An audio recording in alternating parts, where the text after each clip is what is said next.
Hi, this is Amar Raja Naresh, Faculty of Bioscience from Srikakulam. ఈ వీడియోలో మనం అతి కష్టమైన టాపిక్ అనులేఖనం అనే టాపిక్ గురించి డిస్కస్ చేద్దాం. ఇంటర్మీడియట్ బోటనీ సెకండ్ ఇయర్ అణుజీవ శాస్త్రంలో భాగంగా ఈ అంశం ఉంటుందండి. వీడియో ప్రారంభించే ముందు ఒక చిన్న విషయం, నరేష్ బయోసైన్స్ యూట్యూబ్ ఛానల్లో మీరు వీడియోస్ని ఫ్రీగా చూసి ఆ వీడియోస్ అనేవి తెలుగు అకాడమీ టెక్స్ట్ బుక్లో ఉన్న విధంగా లైన్ టు లైన్ కవర్ చేస్తూ చెప్తున్నామా లేదో అబ్జర్వ్ చేసి స్కూల్ అసిస్టెంట్ బయాలజీ వీడియోస్ కానీ డిఎస్సి ఎస్జిటి బయాలజీ వీడియోస్ కానీ ఆల్ కాంపిటేటివ్ వీడియోస్ కానీ కావాలనుకుంటే ప్లేస్టోర్లోకి వెళ్ళి నరేష్ బయోసైన్స్ యాప్ డౌన్లోడ్ చేసుకొని అతి తక్కువ ధరకే పూర్తి సిలబస్ వీడియోస్ని మీరు పొందగలరు. క్లియర్ కదండి. వీడియోలోకి వెళ్దాం. చూడండి ఒక్కసారి. అనులేఖనం. ముందు మనం అనులేఖనం అంటే ఏంటో చూద్దామండి. డైరెక్ట్గా చూద్దాం. నార్మల్గా యాక్చువల్గా అయితే డిఎన్ఏ నుండి ఎంఆర్ఎన్ఏ ఏర్పడడాన్ని అనులేఖనం అంటారండి. యాక్చువల్గా డిఎన్ఏ నుండి ఎంఆర్ఎన్ఏ ఏర్పడడాన్ని అనులేఖనం అంటారు. డిఎన్ఏ అంటే డిఆక్సీ రైబో న్యూక్లిక్ ఆమ్లం, ఎంఆర్ఎన్ఏ అంటే మెసెంజర్ ఆర్ఎన్ఏ. అయితే ఇక్కడ ఈ ఎంఆర్ఎన్ఏ నుండి చిట్ట చివరగా ప్రోటీన్ల సంశ్లేషణ జరుగుతుందండి. ప్రోటీన్ల సంశ్లేషణ జరుగుతుంది. ఈ ప్రక్రియను ఏమన్నామంటే అనువాదం అంటారండి. అంటే చిట్ట చివరగా మనం డైరెక్ట్గా చెప్పాలనుకుంటే ప్రోటీన్ల సంశ్లేషణలో మొదటి దశ అనులేఖనం, రెండవ దశ ఏంటంటే అనువాదం అండి. క్లియర్? అనులేఖనం అంటే టెక్స్ట్ బుక్లో ఇచ్చిన పాయింట్ చూడండి. డిఎన్ఏ నుండి ఆర్ఎన్ఏ రైబో న్యూక్లిక్ ఆమ్లం అంటారండి. ఆర్ఎన్ఏ నకలు ఏర్పడుట, డిఎన్ఏ నుండి ఆర్ఎన్ఏ నకలు ఏర్పడడాన్ని అనులేఖనం అంటారు. ఈ అనులేఖనంలో ఈ ఆర్ఎన్ఏ ఏర్పడడం కూడా సంపూరకముగా జరుగుతుందండి. సంపూరకతను అనుసరించి జరుగుతుంది. కాన్సెప్ట్ చూడండి, పదాలు సంపూరకం అన్నాడు. మీ అందరికీ డిఎన్ఏ కోసం ముందు వీడియోలో తెలుసండి. ఒకసారి అబ్జర్వ్ చేయండి. ఇది డిఎన్ఏ అండ్ ఇది రెండు పోచలు కలిగి ఉంటుంది. అభిముఖ ధ్రువత్వం ఉంటుంది డిఎన్ఏలో. అభిముఖ ధ్రువత్వం అంటే అర్థం 3' మొదలై 5' అంతమవుతుంది ఒక పోచ. దానికి ఆపోజిట్లో 5' మొదలై 3' అంతమవుతుంది రెండవ పోచ. దీన్నే అభిముఖ ధ్రువత్వం అంటారండి. క్లియర్ కదండి. ఇక్కడ రాస్తున్నా చూడండి, అభిముఖ ధ్రువత్వం. ఈ అభిముఖ ధ్రువత్వం ఆధారంగా సంపూరకంగా ఏర్పడతాయి యాక్చువల్గా ఆర్ఎన్ఏ నకలు. అయితే చిన్న అంశం ఉందండి ఇక్కడ. ఇది డిఎన్ఏలో అడినిన్ నత్రజని క్షారానికి సంపూరకంగా థైమిన్ ఉంటుందండి. గ్వానిన్ నత్రజని క్షారానికి సంపూరకంగా సైటోసిన్ ఉంటుంది, తెలుసు. ఏకిటి జీకిసి సంపూరకంగా ఉంటాయి ఈ రెండు పోచల్లో. అయితే ఇక్కడ ఆర్ఎన్ఏలో ఈ థైమిన్కి బదులు యురాసిల్, చూడండి ఒక్కసారి, థైమిన్కి బదులు యురాసిల్ అనేది ఏర్పడడం జరుగుతుంది. ఇది కాన్సెప్ట్ అండి. ఇంకొక అంశం ఉంది ఇక్కడ. మీ అందరూ ముందు వీడియోలో ప్రతికృతి గురించి చూసుంటారు. ప్రతికృతిలో ఒక జీవిలోని డిఎన్ఏ మొత్తం అండి. ప్రతికృతిలో డిఎన్ఏ మొత్తం ద్విగుణీకృతం చెందుతుంది. అంటే ఒక డిఎన్ఏ నుంచి రెండు పిల్ల డిఎన్ఏలు ఏర్పడిపోతాయి ప్రతికృతిలో. రెండు పోచలు కూడా ప్రతికృతిలో పాల్గొంటాయండి. కాన్సెప్ట్ చూడండి. ఈ రెండు పోచలు కూడా మూస ఫలకంగా వ్యవహరించి రెండు కొత్త డిఎన్ఏలను తయారు చేస్తాయి. మూస ఫలకం అంటే ఏంటో కూడా చూద్దాం తర్వాత. ఇప్పుడు అబ్జర్వ్ చేయండి. ప్రతికృతిలో డిఎన్ఏ మొత్తం ద్విగుణీకృతం చెందుతుంది. కానీ అనులేఖనములో చిన్న తేడా చూడండి. అనులేఖనములో ఏమవుతుందంటే డిఎన్ఏలో ఒక పోచ డిఎన్ఏ రెండు పోచలు కాదండి, ఒక పోచ డిఎన్ఏలో కొంత భాగం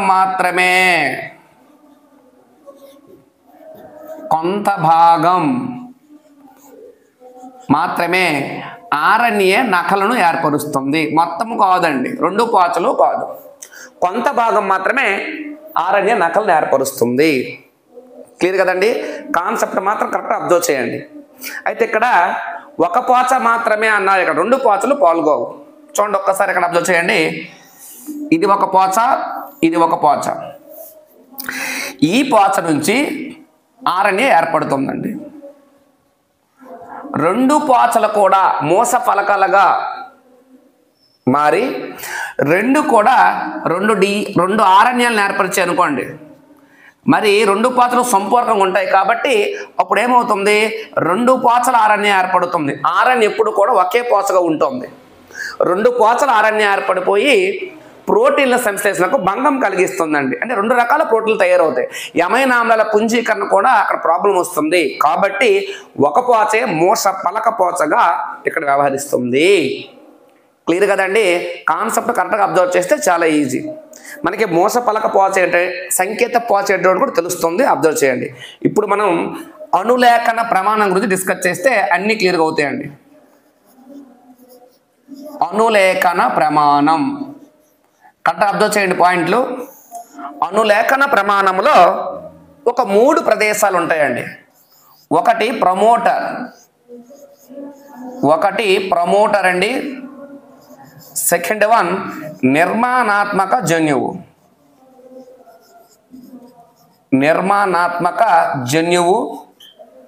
థర్డ్ వన్ టెర్మినేటర్ అండి.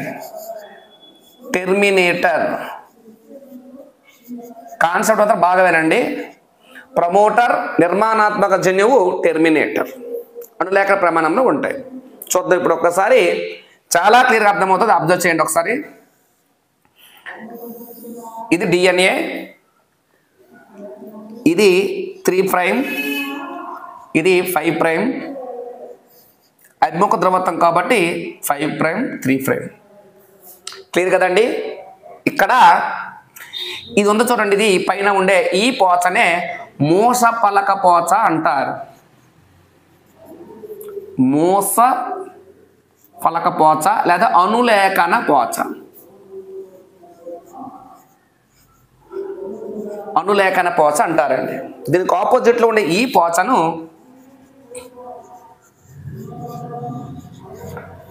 సంకేతపు పోచ అంటారు. క్లియర్ కదండి? ఇప్పుడు ప్రమోటర్, టెర్మినేటర్, నిర్మాణాత్మక జన్యువు అంటే కొంచెం చూద్దాం.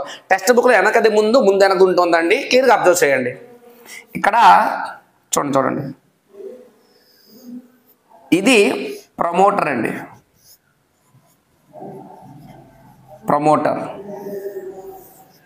ఇది టెర్మినేటర్.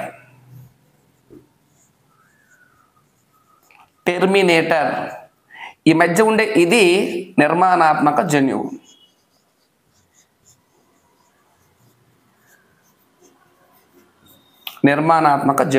చూడండి ఒక్కసారి. సంకేతపు పోచ 5' వైపు ప్రమోటర్, సంకేతపు పోచ 3' వైపు టెర్మినేటర్ ఉంటుంది. లేదా మూస పలక పోచ ఆధారంగా అయితే మూస పలక పోచ 3' వైపు ప్రమోటర్, 5' వైపు టెర్మినేటర్ ఉంటాయండి. మధ్యలో ఉంటుంది నిర్మాణాత్మక జన్యువు. క్లియర్ కదండి? మరి ఇటువంటి అనులేఖనములో పాల్గొనే ఎంజైమ్ ఎవరంటే డిఎన్ఏ ఆధారిత ఆర్ఎన్ఏ పాలిమరేజ్ అండి.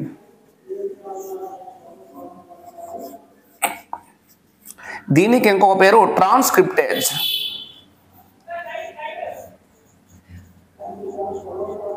ఈ ఎంజైము అనులేఖనంలో పాల్గొంటుంది. ఈ డిఎన్ఏ ఆధారిత ఆర్ఎన్ఏ పాలిమరేజ్ అనేది ఫస్ట్ ఇక్కడ ప్రమోటర్కి వచ్చి అంటిపెట్టుకుంటుందండి. అంటిపెట్టుకొని అనులేఖనాన్ని ప్రారంభిస్తుంది. సింపుల్గా అనులేఖనం ప్రమోటర్ నుండి తయారవుతుంది. అనులేఖనం ఎక్కడ పూర్తవుతుందంటే టెర్మినేటర్ దగ్గర పూర్తి అయిపోతుంది. టెర్మినేటర్కి వస్తేప్పటికి అనులేఖనం అనేది పూర్తవుతుంది. క్లియర్ కదండి? ఇప్పుడు చూడండి, ఇది మూసపలక పోచ కాబట్టి డిఎన్ఏ ఆధారిత ఆర్ఎన్ఏ పాలిమరేజ్ ఎప్పుడు కూడా 5' టు 3' వైపు న్యూక్లియోటైడ్ను పుంజీకరణ చేస్తుంది. మీకు సంపూర్ణంగా ఉండాలి కాబట్టి చాలా ఇంపార్టెంట్ పాయింట్. అంటే ఇక్కడ సింపుల్గా ఇక్కడ mRNA అనేది ఇలా ఇలా ఇలా ఇలా ఏర్పడుతుంది. అంటే నార్మల్గా వేస్తానండి నేను, ఇలా ఏర్పడుతుంటే ఇటు కాదు, యాక్చువల్గా ఇక్కడ స్టార్ట్ ఇలా ఏర్పడి ఇక్కడ నుంచి టెర్మినేటర్ నుంచి వేరైపోయి కొత్త mRNA తయారవుతుంది. ఇది నార్మల్గా మన టెక్స్ట్ బుక్ ఇంట్రడక్షన్ అంటే నిర్మాణాత్మక జన్యువు అంటే ఇవన్నీ మనకి సింపుల్గా అక్కడ ఒక పాయింట్ ఇచ్చాడండి చిన్నది, ఏటీ జీ సిటీ జీ అనుకోండి. దీనికి ఆపోజిట్లో ఏముంటుంది, టీఏ సిజీ ఏసీ ఉంటుంది. మరి దీనిలో ఇది ఆర్ఎన్ఏ అనుకోండి, ఆర్ఎన్ఏ ఏర్పడింది అనుకోండి, ఏకి బదులు ఎవరు ఉంటారు యు, టీకి బదులు ఎవరు ఏ, జీకి బదులు ఎవరు సి, సికి బదులు ఎవరు జీ, టీకి బదులు ఏ. ఇది ఆర్ఎన్ఏలో ఉంటుంది న్యూక్లియోటైడ్ వరుస క్రమం. క్లియర్ కదండి? కాన్సెప్ట్ మాత్రం కరెక్ట్గా చూడండి. ఇది అణులేఖన ప్రమాణంలో ఉండేవి. అయితే ఇటువంటి నిర్మాణాత్మక జన్యువు కోసం మాట్లాడదాం. ముందు మనం జన్యువు అనేది అనువంశిక ప్రమాణం అని తెలుసు మీకు. జన్యువు ఏంటండి? అనువంశిక ప్రమాణం. డిఎన్ఏ వరుస క్రమంలో ఏ వరుస క్రమం అయితే, ఏ అనుక్రమం అయితే టిఆర్ఎన్ఏ ట్రాన్స్ఫర్ ఆర్ఎన్ఏ అంటారండి, ఆర్ఆర్ఎన్ఏకు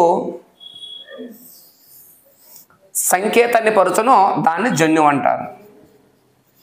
కరెక్ట్గా చూడండి. ఏ డిఎన్ఏ అనుక్రమం టిఆర్ఎన్ఏ ఆర్ఎన్ఏ సంశ్లేషణకు తోడ్పడుతుందో దాన్ని జన్యువు అంటారు. క్లియర్? ఇక్కడ చిన్న పదాలు ఇచ్చాడండి, మనకు అర్థం కావాలి. చూడండి ఒకసారి. సిస్ట్రాన్ అనే పదం ఉందండి.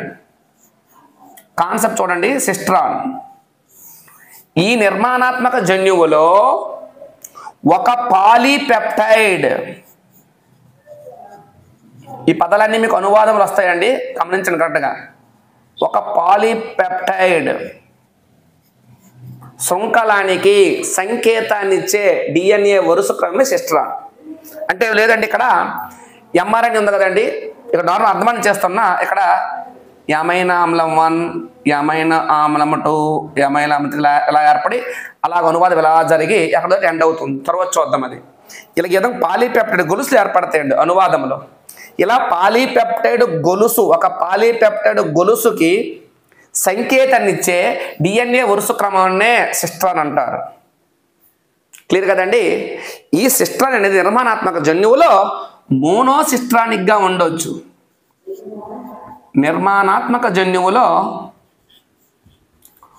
మోనోసిస్ట్రానిక్ ఉండొచ్చు, లేదా పాలీసిస్ట్రానిక్గా ఉండొచ్చు. మోనోసిస్ట్రానిక్ నిర్మాణాత్మక జన్యువు అనేది నిజ కేంద్రక జీవుల్లో ఉంటుందండి. పాలీసిస్ట్రానిక్ అనేది కేంద్రక పూర్వజీవుల్లో కనిపిస్తుంది.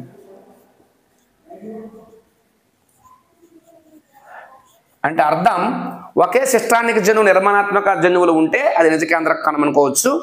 అనేక పాలీసిస్ట్రానిక్ జన్యువులుగా నిర్మాణాత్మక జన్యువులు ఉంటే అది కేంద్రక పూర్వజీవులు అనుకోవచ్చు. అదే చిన్న అంశం ఉందండి ఇక్కడ. నిజ కేంద్రక జీవుల్లో మోనోసిస్ట్రానిక్ జీన్ ఉందనుకోండి, ఆ మోనోసిస్ట్రానిక్ నార్మల్గా గుర్తుపెట్టుకోండి.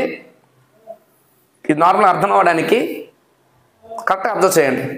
మోనోసిస్ట్రానిక్ జన్యువులో ఇక్కడ మనకి 2 రకాల పదాలు మనకి కొత్తగా కనిపిస్తాయండి. కొద్దిగా కన్ఫ్యూజ్ అవ్వద్దు. ఒకటి ఎగ్జాన్లు,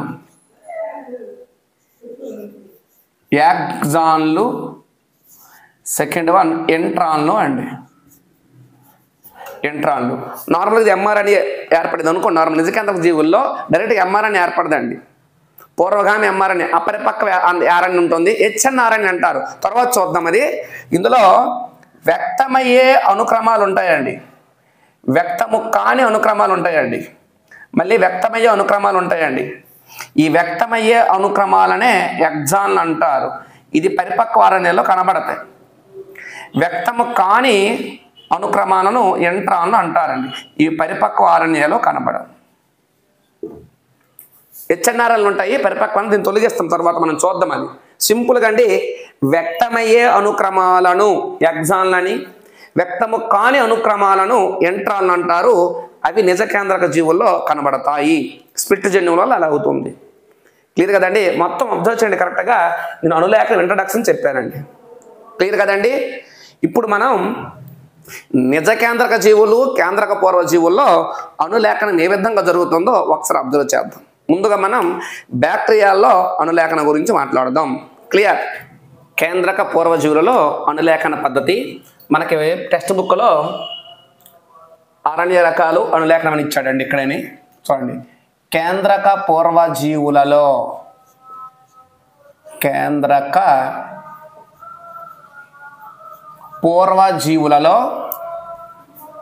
అణులేఖనం. కేంద్రక పూర్వ జీవుల్లో అణులేఖనం అంటే ఎవరండి? బ్యాక్టీరియాల్లో అణులేఖనం. కేంద్రక పూర్వజీవి అంటే కేంద్రకాన్ని ఆవరిస్తూ కేంద్రకత వచ్చి ఉండదు అని. క్లియర్ కదండి? చూద్దాం ఒక్కసారి. నార్మల్గా బ్యాక్టీరియాలలో 3 రకాల ఆర్ఎన్ఏలు ఉంటాయండి. ఒకటి ఎంఆర్ఎన్ఏ, దీన్నే రాయబారి ఆర్ఎన్ఏ అంటారండి. మెసెంజర్ ఆర్ఎన్ఏ అండి, ఇది రాయబారి ఆర్ఎన్ఏ. సెకండ్ వన్ టీఆర్ఎన్ఏ, దీన్నే ట్రాన్స్ఫర్ ఆర్ఎన్ఏ లేదా బదిలీ ఆర్ఎన్ఏ అంటారండి. మూడవది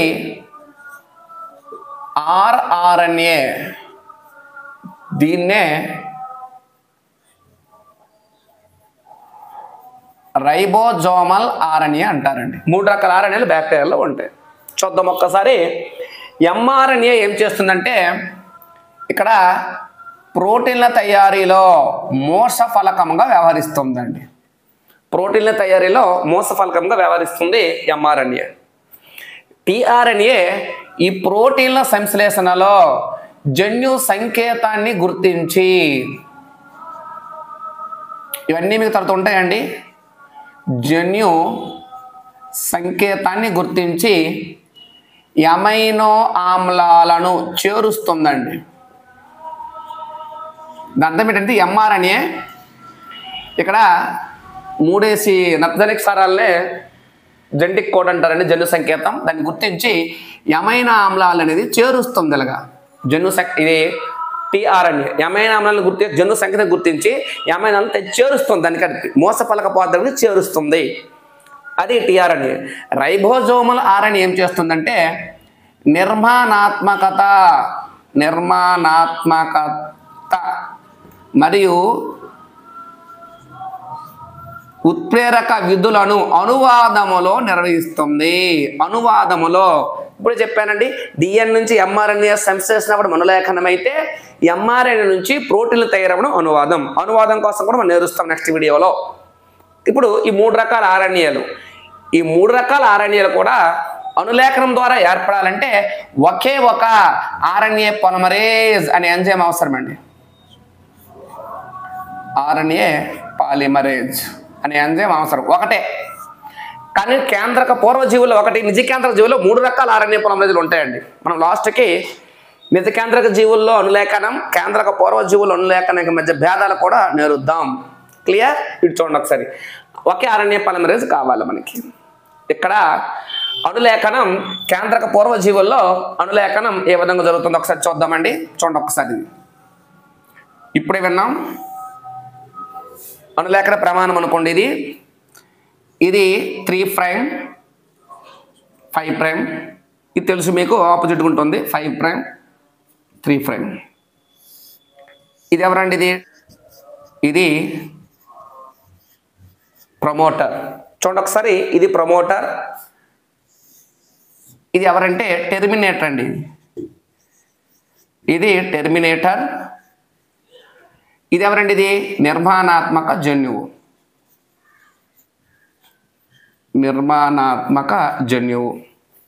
ఇప్పుడు ఆర్ఎన్ఏ పాలిమరేజ్ వచ్చి కాన్సెప్ట్ చూడండి. ఈ ప్రమోటర్కి అంటి పెట్టుకుంటుందండి. ఇదే ఆర్ఎన్ఏ పాలిమరేజ్ అండి.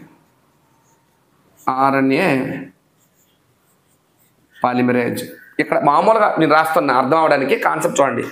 ఈ ఆర్ఎన్ఏ పాలిమరేజే ఈ అణులేఖనాన్ని ప్రారంభించాలి. మరి అణులేఖనం ప్రారంభించాలంటే ఆర్ఎన్ఏ పాలిమరేజ్ విశిష్టత కలిగి ఉండాలి. అలా విశిష్టత కలిగి ఉండడానికి ఈ ఆర్ఎన్ఏ పాలిమరేజ్ దగ్గరికి ఒక కారకం అవసరం అండి. అదే సై కారకం. అంటే సై కారకము ఆర్ఎన్ఏ పాలిమరేజ్ కలిసి అణులేఖనాన్ని ప్రారంభిస్తే అని అర్థం ఇక్కడ. క్లియర్ కదండి. ఈ విధంగా అనులేఖనం స్టార్ట్ అయ్యి యాక్చువల్ ప్రమోటర్ దగ్గర అనులేఖనం స్టార్ట్ అవ్వదండి, ప్రమోటర్ తర్వాత ఇక్కడ ప్లేస్లో స్టార్ట్ అవుతుంది యాక్చువల్గా అయితే. ఈ ఆరణ్య పొలమరేజ్ ముందుకు సాగాలంటే సైకారకం అవసరం. ఇలా ముందుకు ఇలా సాగుతూ మీకు అర్థమనే రాస్తున్నాను వెరైటీగా అండి. చూడండి ఇలాగా సాగుతూ టోటల్ ఇలాగా ఆరణ్య ఏర్పడుతుంది. ఎప్పుడైతే టెర్మినేటర్కి చేరిందో టెర్మినేటర్లో ఇంకొక కారకం ఉంటుందండి, ఆ కారకమే రో కారకం. రో కారకం వెంటనే ఈ ఎంఆర్ఎన్ఏ అసెంబ్లీస్ని ఆపేది, అక్కడ ముగింపు. ఎంఆర్ఎన్ఏ తయారవ్వడం ప్రారంభం ప్రమోటర్, ఎండ్ అవ్వడం టెర్మినేటర్ అండి. క్లియర్ కదండి. ఈ మధ్యలో పుంజీకరణ అంటే ఇక్కడ న్యూక్లియోటైడ్ ట్రైఫాస్ఫేట్ పుంజీకరణ జరుగుతుందండి. కాన్సెప్ట్ చూడాలండి. సంపూరకతను అనుసరించి న్యూక్లియోటైడ్ ట్రైఫాస్ఫేట్ పుంజీకరణ జరుగునండి, పుంజీకరణం జరుగును. ఈ విధంగా టోటల్గా కేంద్రక పూర్వజీవుల అనులేఖనంలో 3 రకాల అంశాలు జరుగుతాయండి. ఒకటి ప్రారంభమవుతుంది కాబట్టి ప్రమోటర్ దగ్గర మొట్టమొదటి దశ ప్రారంభం, ఒకటోదండి. నిర్మాణాత్మక జన్యువుల దగ్గర న్యూక్లియోటైడ్ ట్రైఫాస్ఫేట్ పుంజీకరణ జరుగుతుంది కాబట్టి అది 2వ దశ అండి, దాన్నే దీర్ఘత అంటారండి. దీర్ఘత. టెర్మినేటర్ దగ్గర ఆగిపోతుంది కాబట్టి దాన్ని ఏమంటామంటే ముగింపు అంటారండి. ఈ విధంగా ప్రారంభం, దీర్ఘత, ముగింపు ఈ 3 ప్రక్రియలు కూడా కేంద్రక పూర్వజీవుల అనులేఖనంలో ఉండి చివరగా ఎప్పుడైతే టెర్మినేటర్ దగ్గరకి ఈ న్యూక్లియోటైడ్ ట్రైఫాస్ఫేట్ పుంజీకరణ జరుగుతూ వెళ్ళిందో టెర్మినేటర్ దగ్గర ఉండే రో కారకం ఏం చేస్తుందంటే వెంటనే ఈ సర్కిల్ని విడదీసి నార్మల్గా ఎంఆర్ఎన్ఏ అనేది బయటకు విడుదలవుతుంది. క్లియర్ కదండి. కాన్సెప్ట్ చూడండి. పాలిసిస్టానిక్ జన్యువు, ఇక్కడ నిర్మాణాత్మక జన్యువుల్లో పాలిసిస్టానిక్ ఉంటుంది, ఇప్పుడే చదివాం మనం. చూడండి ఒకసారి. కేంద్రక పూర్వజీవుల్లో అనులేఖనం ఎక్కడ స్టార్ట్ అవుతుందండి? ప్రమోటర్ దగ్గర. ఏ కారకం? రో కారకం. ఏ ఎంజైమ్? RNA polymerase. ఎన్ని ఆర్ఎన్ఏ పొలిమరేజ్లు? ఒకటే. న్యూక్లియోటైడ్ ట్రైఫాస్ఫేట్ పుంజీకరణ దీర్ఘతలో స్టార్ట్ అయ్యి లాస్ట్ అలా వెళ్ళి చివరగా అంటే ఈ నిర్మాణాత్మక జన్యువు సర్పిలాన్ని విడదీయడము, అదేవిధంగా ఇలాగ పుంజీకరణ చేయడం కూడా దీని యొక్క విధే. అక్కడ జరుగుతుంది దీర్ఘత. నిర్మాణాత్మక జన్యువులో దీర్ఘత, ప్రమోటర్లో ప్రారంభం, టెర్మినేటర్లో ముగింపు జరుగుతుంది. ఇప్పుడు ఎంఆర్ఎన్ఏ బయటకు వచ్చేద్దండి. ఇక్కడ కాన్సెప్ట్ చూడండి. కేంద్రక పూర్వజీవుల్లో చాలా ఇంపార్టెంట్ అండి పాయింట్ ఇది. అనులేఖనం, అనువాదం 2 కూడా కణద్రవ్యంలోనే జరుగుతాయి. ఇంకోటి ఏంటంటే వెంటనే జరిగిపోతాయండి ఇవి. జంట చర్యలుగా ఉంటాయి అనులేఖనం, అనువాదం 2 కూడా కణద్రవ్యంలోనే జరుగుతాయి. ఎందుకంటే ఇక్కడ కేంద్రక త్వచం ఉండదు, ఓపెన్గా ఉంటుంది డిఎన్ఏ కాబట్టి. క్లియర్ కదండి. కణద్రవ్యంలో డిఎన్ఏ ఉంటుంది యాక్చువల్గా, మరి కేంద్రక త్వచం ఉండదు కేంద్రక పూర్వజీవుల్లో కాబట్టి. క్లియర్. ఇది కేంద్రక పూర్వజీవుల్లో అనులేఖనం. ఇప్పుడు నిజ కేంద్రక జీవుల్లో అనులేఖనం గురించి డిస్కస్ చేద్దాం, కొంచెం కష్టంగా ఉంటుంది. నెక్స్ట్ నిజ కేంద్రక జీవులలో అనులేఖనం గురించి చూద్దాం. నిజ కేంద్రక జీవులలో అనులేఖనం.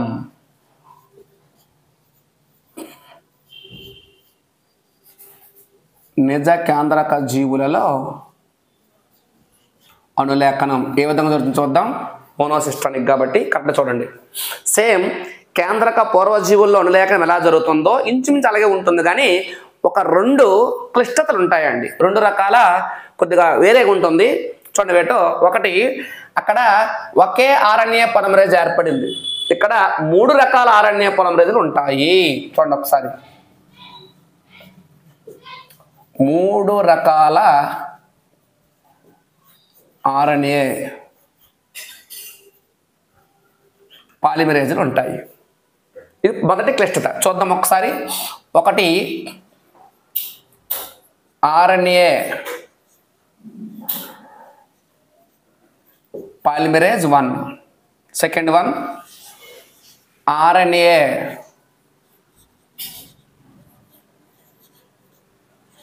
పాలిమరేజ్ 2.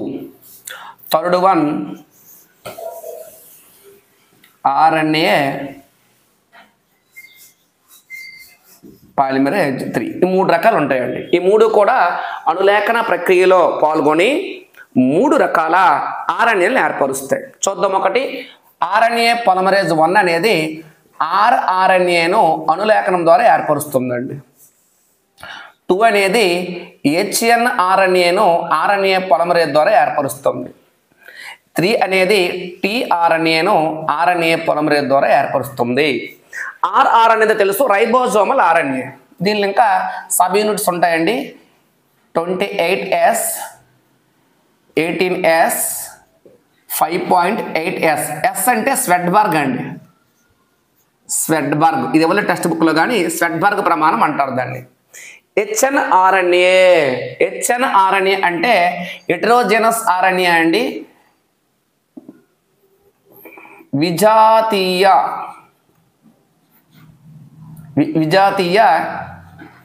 కేంద్రక RNA, హెటెరోజెనస్ న్యూక్లియస్. విజాతీయులది విషమజాతి లేదా విజాతీయది విషమజాతి కేంద్రక RNA. ఏం లేదండి, HNRNA అంటే అపరిపక్వ mRNA అండి. సింపుల్గా అపరిపక్వ mRNAనే HNRNA అంటారు. ఈ tRNA చూడండి, 5S RNA, SNRNA అనేవి ఇక్కడ సబ్ యూనిట్లు అండి. చూడండి ఇక్కడ స్మాల్ న్యూక్లియర్ RNA. క్లియర్ కదండి, చిన్న కేంద్రక RNA అవ్వచ్చు. ఇవి స్మాలర్ న్యూక్లియర్ RNA. చాలా చాలా ఇంపార్టెంట్ అండి. ఈ 3 రకాల ఎంజైమ్ పాల్గొని 3 రకాల RNAలను ఏర్పరుస్తాయి. క్లియర్. రెండవ క్లస్టర్ చూడండి. రెండవ క్లస్టర్ ఏంటంటే ఇక్కడ నిజ కేంద్రక జీవులు ఇందాక చెప్పానండి, యాక్సాన్లు ఇంట్రాన్లు అనేవి ఏర్పడతాయి. యాక్సాన్లు ఇంట్రాన్లు ఏర్పడి వీటిని తొలగించాలి. తర్వాత ఇక్కడ డైరెక్ట్గా mRNA ఏర్పడదండి, HNRNA ఏర్పడుతుంది. అంటే అపరిపక్వ HNRNA నుండి చిట్ట చివరగా mRNA అనేది తయారవ్వాలి. ఇలా తయారవ్వాలంటే 3 రకాల ప్రక్రియలు ఇక్కడ జరుగుతాయండి. ఒకటి splicing, second one capping, third one polyadenylation. చాలా ఇంపార్టెంట్ అండి ఇవి.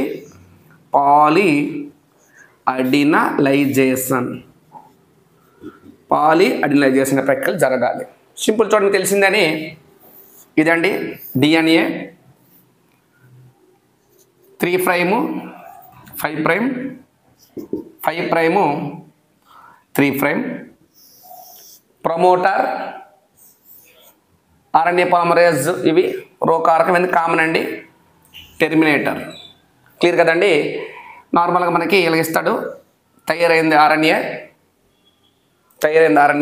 ఇవన్నీ అక్కడ సేమ్ కామన్ అండి. ఇక్కడ తెలుసుకోవాలి. చూడండి, ఇక్కడ చూడండి, ఒక సెకండ్ చూడండి, కాన్సెప్ట్ వినాలండి. ఇక్కడ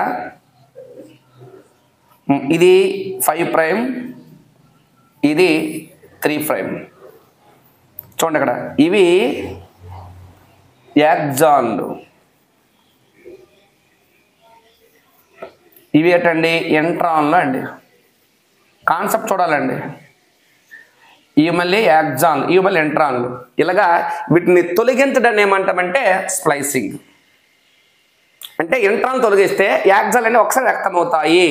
యాక్సాన్ల మధ్య ఉండే ఇంట్రాన్లను తొలగించడాన్ని ఏమంటామంటే స్ప్లైసింగ్ అంటారు. క్లియర్ కదండి. నెక్స్ట్ చూడండి, HNRNA ఏర్పడింది. వినాలి, HNRNA ఇలాగ అర్థం చేశానండి. 2 పోచలు కదా, ఒక పోచే. HNRNA ఇది 5 ప్రైమ్ ఎండ్, ఇది 3 ప్రైమ్ ఎండ్. ఈ 5 ప్రైమ్ ఎండ్ వైపు మిథైల్ గోనోసిన్ ట్రైపాస్పేట్ అనేది చేరుస్తారండి. ఇదే కాపింగ్. చూడండి ఇక్కడ రాస్తాను,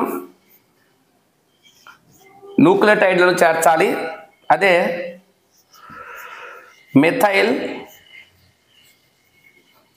గోనోసిన్ ట్రైపాస్పేట్, మిథైల్ గోనోసిన్ ట్రైపాస్పేట్ న్యూక్లియోటైడ్ను చేర్చడాన్ని ఏమంటే కాపింగ్ అంటారండి. HNRNAకి చేర్చడం. క్లియర్ కదండి. ఇంకొక వైపు చూడండి, 3 ప్రైమ్ వైపు, 3 ప్రైమ్ వైపు ఇక్కడ మొత్తం రాసేస్తాను. 3 ప్రైమ్ వైపు పాలి ఏ తోకను కలుపుతారండి. పాలి ఏ తోక అంటే అర్థం అడినలైట్ అవశేషాలండి. అడినలైట్ అవశేషాలు ఒక 200 నుండి 300 కలుపుతారండి. దాన్నే పాలీ ఏ తోక అంటారండి. పాలీ ఏ తోక. ఎప్పుడైతే పాలీ ఐడినైజేషన్ అయిపోయిందో హెచ్ఎన్ఆర్ఎన్ఏ అనేది ఎంఆర్ఎన్ఏగా కన్వర్ట్ అవుతుందండి. ఈ ఎంఆర్ఎన్ఏ కేంద్రకాన్ని వదిలి కందయంలోకి వెళ్ళి అనువాదంలో పాల్గొంటుంది. ఇది నార్మల్గా నిజ కేంద్రక జీవుల్లో అనులేఖనం అండి. క్లియర్? సింపుల్ చూడండి. కేంద్రక పూర్వజీవులు నిజ కేంద్రక జీవుల్లో అనులేఖనం కానీ తెలుసుకుంటే కేంద్రక పూర్వజీవులలో అనులేఖనం అనువాదం అనే ప్రక్రియలు కణద్రవ్యంలో జరుగుతాయి. నిజ కేంద్రక జీవుల్లో అనులేఖనంలో నిజ కేంద్రక జీవుల్లో ప్రోటీన్ల సింథసిస్ జరిగేటప్పుడు అనులేఖనం అనేది కేంద్రకములోను, అనువాదం అనేది కణద్రవ్యంలో జరుగుతుంది. నిజ కేంద్రక జీవుల్లో వీటికి వేరువేరు సమయాల్లో జరుగుతాయి అనులేఖన అనువాదం. కేంద్రక పూర్వజీవుల్లో వెంటనే ఒకే సమయంలో జరుగుతాయి. కేంద్రక పూర్వజీవుల్లో డైరెక్ట్గా ఎంఆర్ఎన్ఏ వచ్చింది. నిజ కేంద్రక జీవుల్లో హెచ్ఎన్ఆర్ఎన్ఏ అపరిపక్వ ఎంఆర్ఎన్ఏ హెచ్ఎన్ఆర్ఎన్ఏ వచ్చిన తర్వాత దాన్ని స్ప్లైసింగు, కాఫింగు, పాలీ అడినైజేషన్ అనే ప్రక్రియలను చేయడం వల్ల అది ఎంఆర్ఎన్ఏగా మార్పు చెందింది. క్లియర్ కదండి?